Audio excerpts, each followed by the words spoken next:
লোহার গেটে কোনো প্রতিরোধ নেই, ঠেলতেই খুলে গেল। অর্ক দেখল সমস্ত দরজা জানালা বন্ধ, কোনো মানুষের অস্তিত্ব নেই। এক ফালি জমিতে প্রচুর ফুলের গাছ, বেশিরভাগই গাঁদা, কিন্তু তাতে মৌমাছিরা শব্দ করে ঘুরে বেড়াচ্ছে। সংকুচিত পায়ে সে বাগানটা পেরিয়ে বারান্দায় উঠে এলো। ওদিকে আরেকটা পুরনো বাড়ি, কিন্তু চেহারা খুবই সঙ্গীন।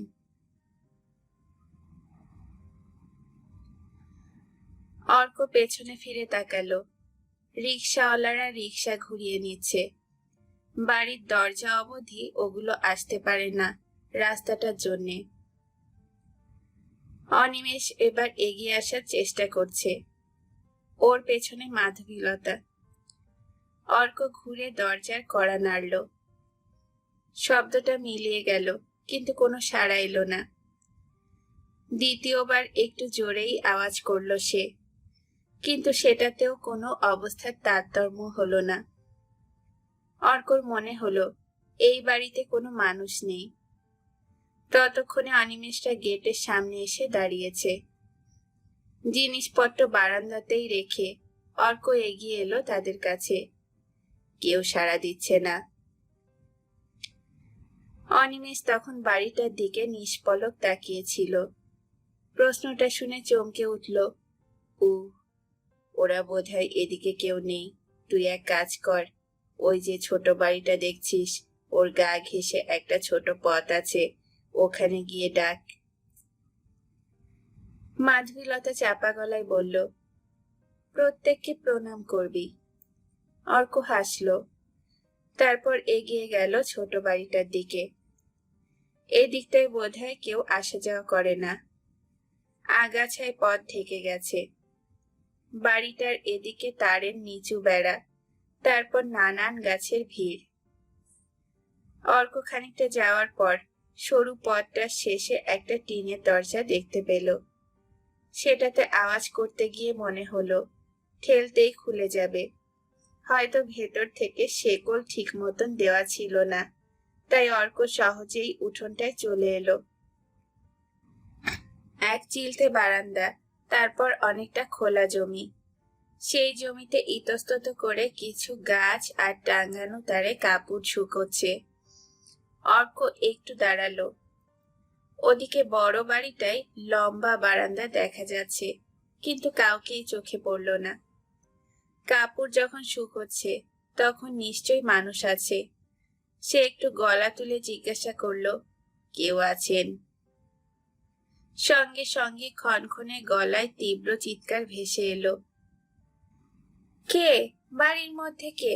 কথা নেই বার্তা নেই, হুট করে চলে এসেছে। কে ওখানে? গলার স্বরে অর্ক সামান্য অপ্রস্তুত হয়ে বলল, আমি কড়া নেড়েছিলাম। কড়া নেড়েছিলাম? কি মিথ্যে কথা রে বাবা! কড়া নাড়লো আর আমরা কেউ কিছু শুনতে পেলাম না। কানের মাথা খেয়েছি নাকি সবাই? কি চাই? কথা বলতে বলতে তিনি ছোট ঘরের বারান্দা ছেড়ে বেরিয়ে আসছিলেন বাইরে। বারান্দায় আসতেই অর্ক দেখল ছোট্ট রোগা শরীর, গায়ে একটা ধুতি জড়ানো, সমস্ত মুখে বার্ধক্যের ভাঁজ, সাদা কালোয় মেশানো একগুচ্ছ চুল এবং দাঁতহীন চুপসানো গালের এক বুড়ি পিটপিট করে তার দিকে তাকিয়ে আছে। আর তারপরে যে ঘটনাটা ঘটল তার জন্য মোটেই প্রস্তুত ছিল না অর্ক। হঠাৎ বৃদ্ধা চিৎকার করে উঠলেন। ওইটুকানি শরীর থেকে অদ্ভুত একটা আওয়াজ বের হলো, যা কোনোদিন কোনো মানুষের গলায় শোনেনি অর্ক। তারপর প্রায় দৌড়ে চলে এলেন বৃদ্ধা। এসে দুহাতে অর্ককে জড়িয়ে ধরে হাউমাউ করে কেঁদে উঠলেন। একদিন কোথায় ছিলি? এত পাষাণ কেন তুই? ও আনি বাবা, আমাকে একদম ভুলে গেলি? আমি যে তোর কথা রোজ ভাবি আর কেঁদে মরি। তুই কি? কান্নার সঙ্গে জড়ানো শব্দগুলো উচ্চারণ করছেন আর অর্কর বুকে মাথা ঠুকছেন। অর্ক এত বিহ্বল হয়ে পড়েছিল যে প্রথমে কোনো কথা বলতে পারল না। সে হঠাৎ আবিষ্কার করলো তার সমস্ত শরীর কাঁপছে। একজনের কান্না যেন তার বুকের মধ্যে জোর করে ঢুকে পড়ছে।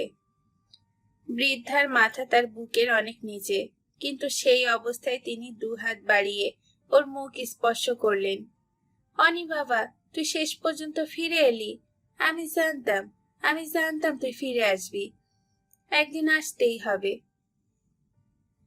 তারপরে যেন সম্বিত ফিরে পেয়ে বুক ফাটিয়ে চিৎকার করলেন, ও ছোট বউ, এদিকে এসো, কে এসেছে দেখবে, এসো।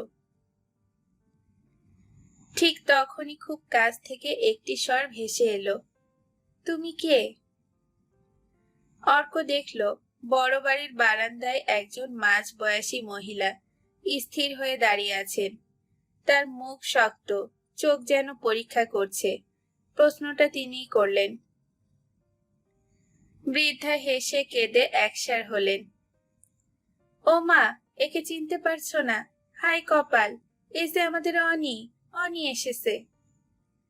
আমি বলেছিলাম টেলিগ্রাম পেয়েই ছুটে আসবে, দেখো তাই হলো কিনা দেখো।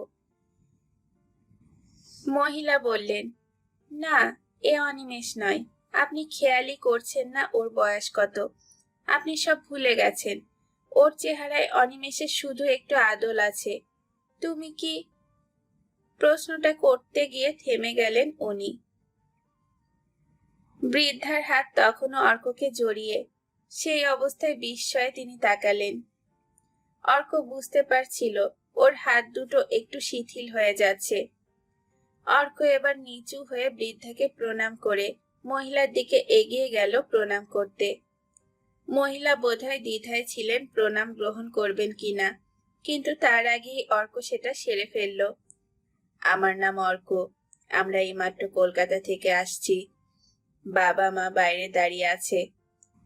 ওদিকে কড়া নেড়ে সাড়া না পেয়ে আমি এদিক দিয়ে ঢুকেছিলাম। এবার মহিলার গলার স্বর পাল্টে গেল, কেমন যেন বিস্ময় আর অবিশ্বাস মিশে গেল তাতে। তুমি তুমি অনিমেষের ছেলে? এত বড়? বৃদ্ধাও যেন হতভম্ব। কি বললো? ও অনিমেষের ছেলে? মহিলা মাথা নাড়লেন। তাই তো বলছে। তিনি খুঁটিয়ে খুঁটিয়ে অর্ককে দেখছিলেন। বৃদ্ধা তাড়াতাড়ি করে এগিয়ে এলেন অর্কের সামনে। তারপর পেছনে মাথা হেলিয়ে কিছুক্ষণ তাকিয়ে বললেন, প্রিয় তো সেরকমই বলল, কিন্তু আমার চোখের মাথা গেছে ছোট বউ। আমি কেন অনি বলে ভুল করলাম? ঘর থেকে বেরিয়ে এসেই মনে হলো উঠোনে অনি বাবা দাঁড়িয়ে আছে, কিন্তু এত বড় ছেলে কখন হলো? প্রশ্ন শুনে অর্ক হেসে ফেলল। তারপর বলল, বাবা মা বাইরে দাঁড়িয়ে আছে। এবার একটা পরিবর্তন চোখে পড়ল অর্কর। তার কথা শুনেই দুজনে কেমন আড়ষ্ট হয়ে গেলেন। এদের একজন যে বাবার পিসিমা, অন্যজন ছোট মা, সেটা বুঝতে পেরেছে। এর মধ্যে বৃদ্ধাকে তার খুব ভালো লাগছিল। এই প্রথম কেউ তাকে জড়িয়ে ধরে বুকে মাথা ঠুকেছে। সেই তুলনায় ছোট মা একটু গম্ভীর, একটু আলাদা প্রকৃতির, কিন্তু তার কথা শোনা মাত্র দুজনে কেমন হয়ে গেল কেন। মহিলা নড়লেন, তারপর ভেতরের দিকে পা বাড়াতে যেতেই বৃদ্ধা তাকে ডাকলেন, ছোট বউ, আমি কি বলেছিলাম মনে নেই? ও, ছোট বউর মনে পড়ে যাওয়াটা বোঝা গেল। তারপর বললেন, এখন আর ওসবের কি দরকার? তোমার যদি ইচ্ছে না হয় তাহলে থাক, আজ বাবা বেঁচে থাকলে। ঠিক আছে, আপনার কথাই হবে, আসুন। বড় বাড়ির একটা ভেজানো দরজা খুলে ভেতরে চলে গেলেন মহিলা। বৃদ্ধা তার ছোট শরীর নিয়ে দ্রুত অনুসরণ করলেন। অর্ক ব্যাপারটা বুঝতে পারছিল না। ওরা যেন ইশারায় কিছু একটা বললেন। সে বড় বাড়ির বারান্দায় উঠে এলো এবং তখনই মহিলার চাপা গলা শুনতে পেল। এখনই তাকে কিছু না বলা ভালো। কাকে? মহিকে। বৃদ্ধার গলা স্বাভাবিকভাবেই উঁচু। বা, ছেলে এসেছে এতদিন পরে বউ নিয়ে, মহিকে বলবে না? বলবো, আমি আগে বলবো, এখন ওর উত্তেজিত হওয়া ঠিক হবে না। ও, তুমি শাখাটা নাও, প্রদীপ জেলে দাও। পান সুপারি আবার কোথায় গেল? হাতের কাছে সব রেখেছিলাম। বৃদ্ধার নিজের মনে বলে যাওয়া কথা বারান্দায় দাঁড়িয়ে অস্পষ্ট শুনতে পারছিল অর্ক। এদিকটাতে অনেকখানি জমি, এই বাড়ি, এই জমি, বাগান সব তার ঠাকুরদার। অর্কের বুকের ভেতরটা কেমন করছিল। 3 নম্বর ঈশ্বরপুকুর লেনের ছবিটা এখানে এসে কি বীভৎস লাগছে। কিন্তু বাবার পিসিমা প্রথমে তাকে জড়িয়ে ধরে যেরকম করেছিলেন, ওই মহিলা আসার পর সেটা যেন উধাও হয়ে গিয়েছে। তার সঙ্গে এরা দুজন অপরিচিত মানুষের মতো ব্যবহার করছে এখন। অবশ্য সে নিজেও তো ওদের সঙ্গে বেশি কিছু করতে পারেনি। হঠাৎ অর্কর মনে হলো মিষ্টির প্যাকেটটা বাইরে বারান্দায় না রেখে সঙ্গে করে নিয়ে এলে হতো। এই সময় অদ্ভুত সুরে একটি পাখি সামনের আম গাছে ডেকে বসলো, ডাকতেই থাকলো। আর তখনই শঙ্খ বেজে উঠল। অর্ক চমকে তাকালো দরজার দিকে। তারপর শব্দটা মিলিয়ে যাওয়ার আগেই বৃদ্ধা একটা কুচো এবং ডালায় অনেক কিছু সাজিয়ে পায়ে পায়ে বারান্দায় বেরিয়ে এলেন। পেছনে মহিলা, হাতে শঙ্খ। ওরা অর্কের দিকে না তাকিয়ে বারান্দার শেষ প্রান্তে চলে গেলেন। তারপর ডান হাতি একটা দরজা দিয়ে ভেতরে ঢুকলেন। অর্ক এবার অনুমানে কিছু বুঝতে পারল। সে দৌড়ে ওদের পেছনে চলে এলো।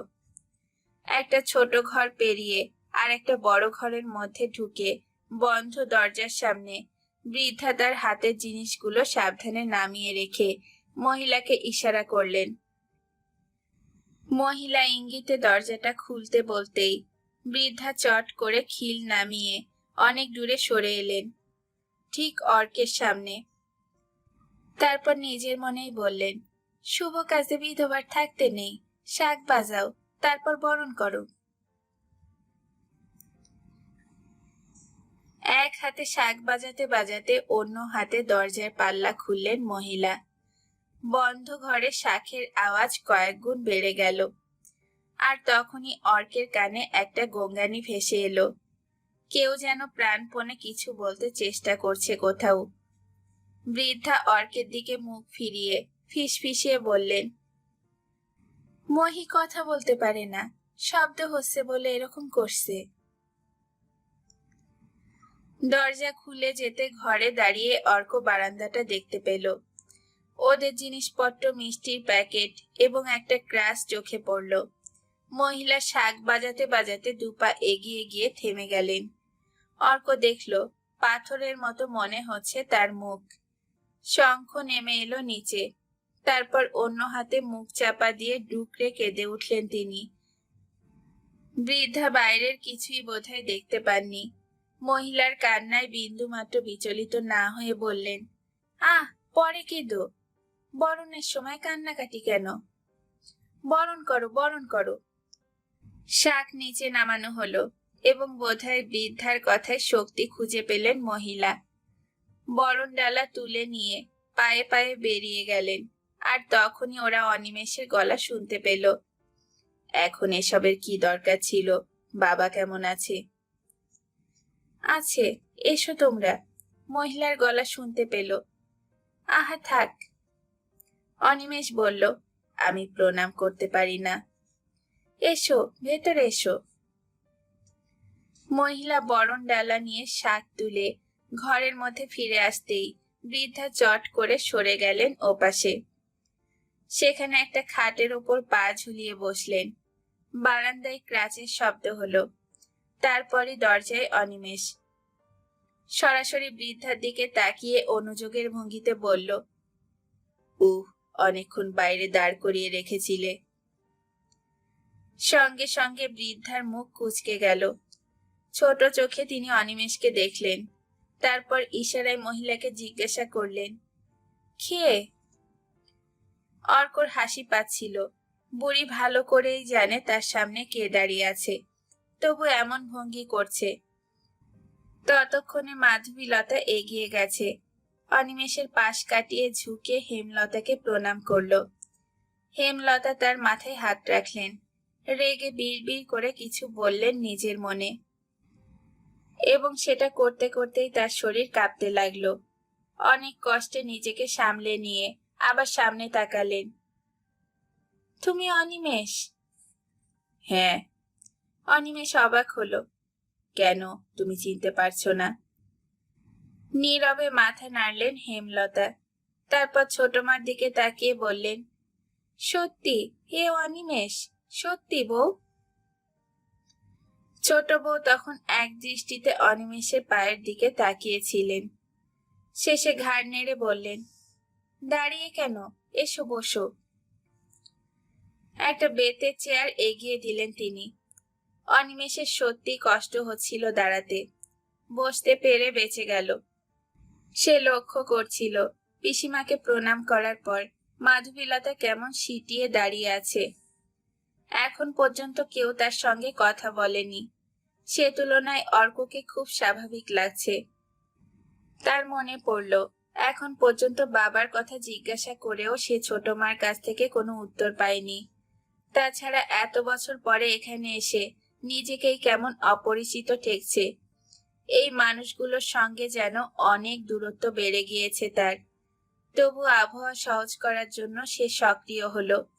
কি আশ্চর্য, আমি কি বদলে গিয়েছি পিসিমা? হেমলতা নীরবে মাথা নাড়লেন। হ্যাঁ। আর তখনই পাশের ঘরে আবার গঙ্গানি শুরু হলো। সেই জান্তব শব্দে অনেক কষ্ট মেশানো। অনিমেষ চমকে উঠল। কে? ছোট মা বললেন, তোমার বাবা। বাবা? বাবা কথা বলতে পারেন না? না। অনিমেষ উঠতে যাচ্ছিল, কিন্তু ছোট মা বাধা দিলেন। না, এখনই যেও না, তোমাকে দেখলে উত্তেজিত হয়ে পড়বে। মনে হচ্ছে আজ করেছে কিছু। আমি বললে তবে যেও। তারপর একটু থেমে জিজ্ঞাসা করলেন, তুমি কি একেবারেই হাঁটতে পারো না? অনিমেষ মাথা নাড়ল। এই দুটো ছাড়া পারি না। এবার হেমলতা খাট থেকে নেমে এলেন। গম্ভীর গলায় বললেন, ছোট, ওদের হাত মুখ ধুয়ে নিতে বল, আমার অনেক কাজ পড়ে আছে। বলে নিঃশব্দে বেরিয়ে গেলেন পাশের দরজা দিয়ে। ছোট মা এবার মাধবীলতার দিকে তাকালেন। তুমি আমার কাছে এসো। মাধবীলতার মাথা মাটির দিকে, কপালের প্রান্ত পর্যন্ত ঘোমটা। এরকম পরিস্থিতিতে এগিয়ে যাওয়া সত্যিই কষ্টকর, কিন্তু তার কোনো উপায় ছিল না। ছোট মা মাধবীলতার হাত ধরলেন। এতদিন আসনি কেন? মাধবীলতা মুখ তুলে একবার দেখল। সে বুঝতে পারছিল হঠাৎ তার শরীরের প্রতিটা রক্তকণিকায় একটা কম্পন শুরু হয়েছে। ছোট মা আবার জিজ্ঞাসা করলেন, তুমি চাকরি করো? নিঃশব্দে হ্যাঁ বলল মাধবীলতা। তুমি ওকে স্বার্থপরের মতো আগলে রেখেছিলে কেন? কেন আমাদের সঙ্গে যোগাযোগ করতে দাওনি? শুনেছি তুমি একটা বস্তির ঘরে অন্ধকারে ওদের নিয়ে থাকো। তোমার কেন মনে হলো আমরা জানতে পারলে ওকে তোমার কাছ থেকে কেড়ে নেব? এক নয়, দুই নয়, এতগুলো বছর। ছোট মা চোখ বন্ধ করে নিঃশ্বাস নিলেন। মাধবীলতার শরীরে যে কাঁপুনি জন্মেছিল সেটা আচমকা থেমে গেল। কিছুটা বিপর্যস্ত দেখাচ্ছিল ওর মুখ। কি বলবে বোধহয় স্থির করতে পারছিল না। সে অসহায় চোখে অনিমেষের দিকে তাকালো। ছোট মার মুখে এইসব কথা শুনে অনিমেষ বেশ অবাক হয়ে গিয়েছিল। মাধবীলতার সঙ্গে চোখাচোখি হতেই অনিমেষ নড়ে উঠল। এসব কি বলছো তুমি? ও আমাকে কেন আটকে রাখবে? আমি কি বাচ্চা ছেলে? এরকম কথা তোমাদের মাথায় কে ঢুকিয়েছে জানি না, তবে মিছিমিছি ওকে দোষ দিচ্ছ। ছোট মা অবিশ্বাসী চোখে অনিমেষকে দেখলেন। তারপর মুখ ফিরিয়ে বললেন, আমি এখানে রয়েছি, ওখানে কি হচ্ছে আমি জানবো কি করে? যা কানে এলো তাই বললাম। তারপর একটু দ্বিধাগ্রস্ত গলায় জিজ্ঞাসা করলেন, তোমার নাম মাধবীলতা? মাধবীলতা ঠোঁট কামড়ে ছিল আলতো করে, এবার ছেড়ে দিল। এ তো তোমাদের ছেলে, তাই না? নাম কি তোমার? অর্ক। চুপচাপ এক জায়গায় দাঁড়িয়ে অনেকক্ষণ কথা শুনছিল অর্ক। ঠিক আছে, আমাকে এখন ওর কাছে যেতে হবে। তোমরা জিনিসগুলো নিয়ে এই ঘরে এসো। পাশের ঘরের দরজায় গিয়ে দাঁড়িয়ে ছোট মা বললেন, এই ঘরে তোমরা থাকবে। ও পাশে যে ছোট ঘরটা আছে সেখানেও থাকতে পারো। এদিকের বাথরুম পায়খানায় আজ যেও না।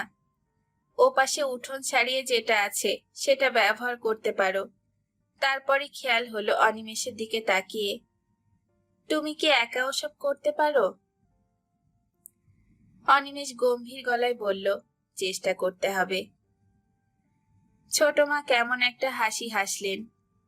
একদিন যদি চেষ্টা না করে থাকো তাহলে আজ সেটা শুরু করতে হবে না। এদিকে কমোড আছে, দেখি তোমার বাবার কি অবস্থা। আগে তো ওদিকে গিয়ে হাত মুখ পা ধোও, আমি আসছি। ছোট মা উল্টো দিকের দরজা দিয়ে বেরিয়ে গেলেন। এই ঘরে 4টা দরজা। অনিমেষ নীরবে মাথা নাড়ল, তারপর ক্রাচে ভর করে উঠে দাঁড়ালো।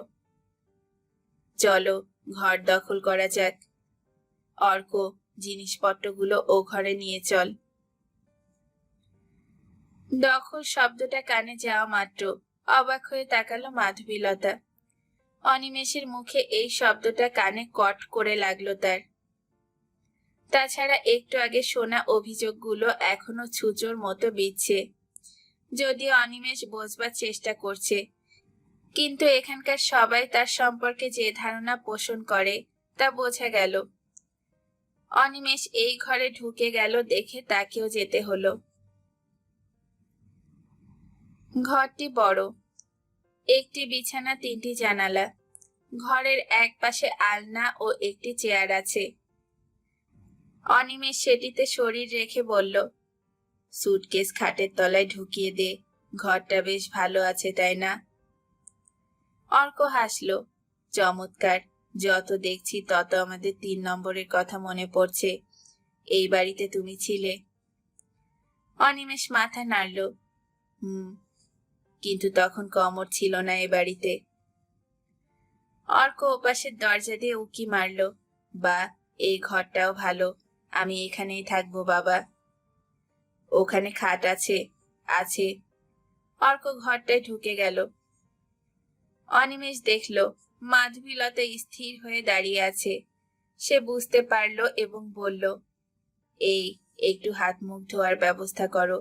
সারা রাত জার্নি করে এলাম, আর এভাবে বসে থাকতে ভালো লাগছে না। আমি কি করব? মাধবীলতা নিচু গলায় বলল। এই দেখো, ও সব কথায় কান দিচ্ছ কেন? প্রথম পরিচয়ে মানুষ ওরকম রিয়্যাক্ট করে। ঘনিষ্ঠ হলে সেসব আর কেউ মনে রাখে না। তাছাড়া এইসব ভেবেই তো আমি আসতে চাইছিলাম না। তাহলে এবার অন্তত আমি যে তোমাকে ধরে নিয়ে এসেছি তা জানিয়ে দিও। অর্ক ফিরে এলো এই ঘরে। মা দাদুর সঙ্গে দেখা করতে দিচ্ছে না কেন? মাধবীলতা ঘাড় নাড়ল, আমি জানি না। একবার দেখে আসবো। না, ওরা যা চান না তা করবি না। তুই কি ভেতরে গিয়েছিলি? হ্যাঁ, অনেক খোলা মাঠ আছে, বাগান আছে, চলো দেখবে। মাধবীলতা অনিমেষকে বলল, আমি ভেতরের বারান্দাটা দেখে আসি। সুটকেস থেকে একমাত্র তোয়ালে বের করে সে অর্ককে বলল, আয়।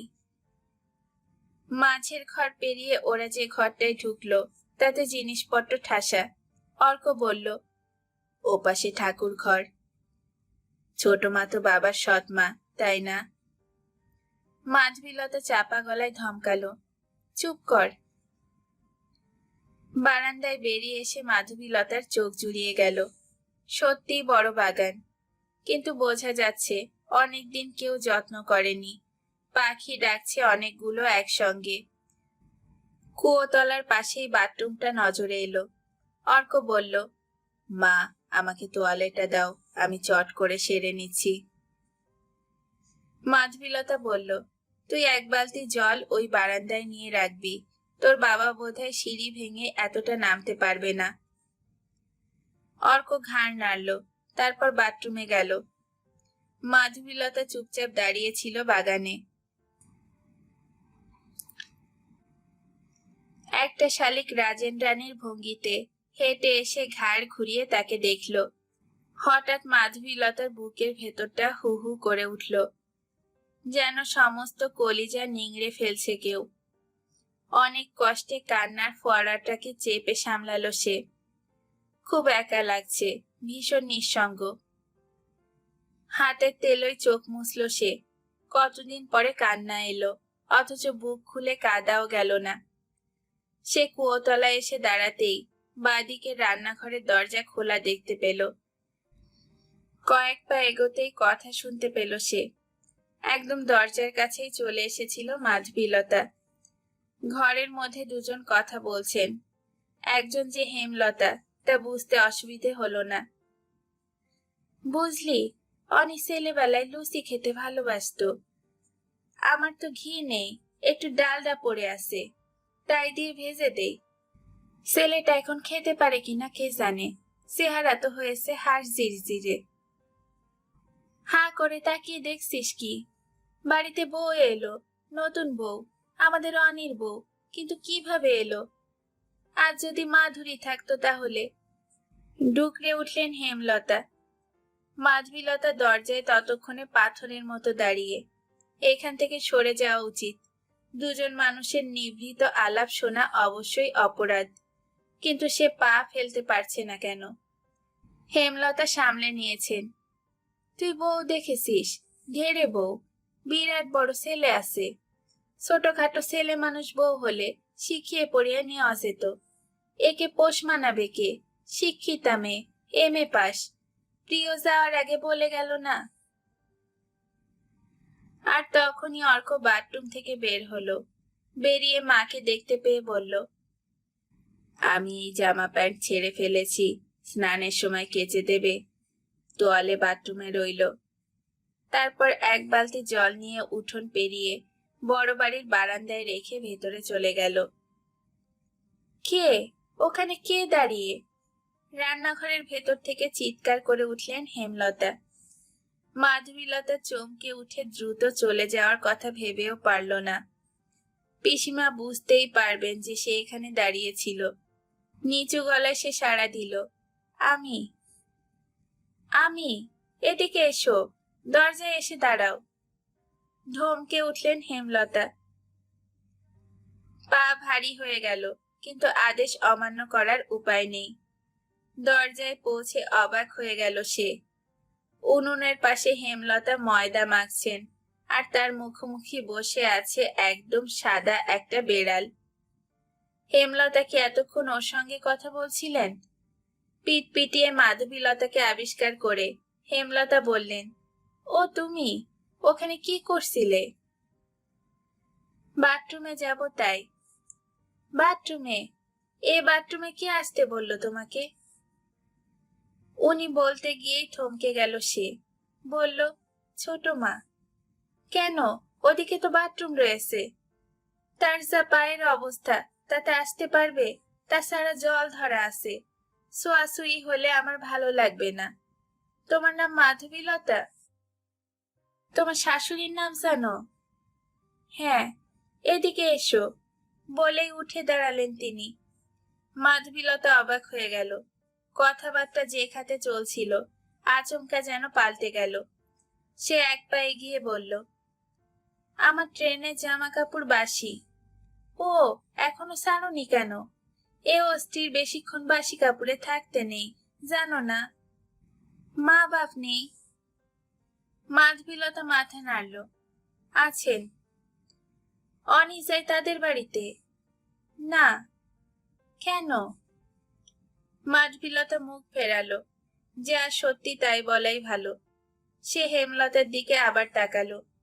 বিয়ের পর থেকে আমার সঙ্গে যোগাযোগ নেই। ও মা, সে কি কথা? হেমলতা আর্তনাদ করে উঠলেন। শ্বশুর বাড়ি বাপের বাড়ি দূরে ঠেলে দিয়েছিলে এতদিন। আমি ঠেলে দেইনি, ওরাই যোগাযোগ রাখেননি। তুমি অনিকে খুব ভালোবাসো, তাই না? আর সঙ্গে সঙ্গে মাধবীলতার চিবুক বুকের ওপরে নেমে গেল। এতগুলো বছরে যে গোপন সত্যটা তার কাছে লুকোনো ছিল, যার মুখোমুখি সে কোনোদিন হয়নি, আজ এই বৃদ্ধা হঠাৎ তাকে টেনে টুনে সেখানেই দাঁড় করিয়ে দিল। এতক্ষণের হীনমন্যতা বোধ তাকে আষ্টে পৃষ্ঠে আঁকড়ে ধরেছিল, তাই এই প্রশ্নের সঙ্গে মিশে গিয়ে কাঁপিয়ে দিল। ঠোঁট কামড়ে এবার নিজের চোখের জল আর শরীরের কাঁপুনি থামাতে পারল না সে। হেমলতা হতভম্ব। তারপর ধীরে ধীরে মাধবীলতার সামনে এসে দাঁড়ালেন। বোকা মেয়ে, কাঁদবার কি আছে? বলতে পারছো না ভালোবাসি? মাধবীলতা আর পারল না কান্নার দমক সামলাতে, মাটিতে হাঁটু ভেঙে বসে পড়ল। হেমলতা আস্তে আস্তে ওর দুই কাঁধ ধরে টেনে তুলতে চেষ্টা করলেন। ওঠো, ওঠো মা, আরে এমন করে না। নতুন বউ, প্রথম দিন এই বাড়িতে পা দিল, আর কাঁদলে অমঙ্গল হয়। ওঠো, ওঠো। মাধবীলতার যে সামান্য চেতনা ছিল তাতেই সে সরে যেতে চাইল। আমাকে ছোবেন না, আমি এখনো বাসি। দূর পাগলি। হেমলতা তার ছোট্ট শরীরটা দিয়ে মাধবীলতাকে জড়িয়ে ধরলেন। তারপর হঠাৎ পাগলের মতো নিজেই হেমলতার শরীরে মাথা ঠুকতে লাগলেন। এতদিন কেন আসিসনি? কেন আসিসনি? কেন কেন?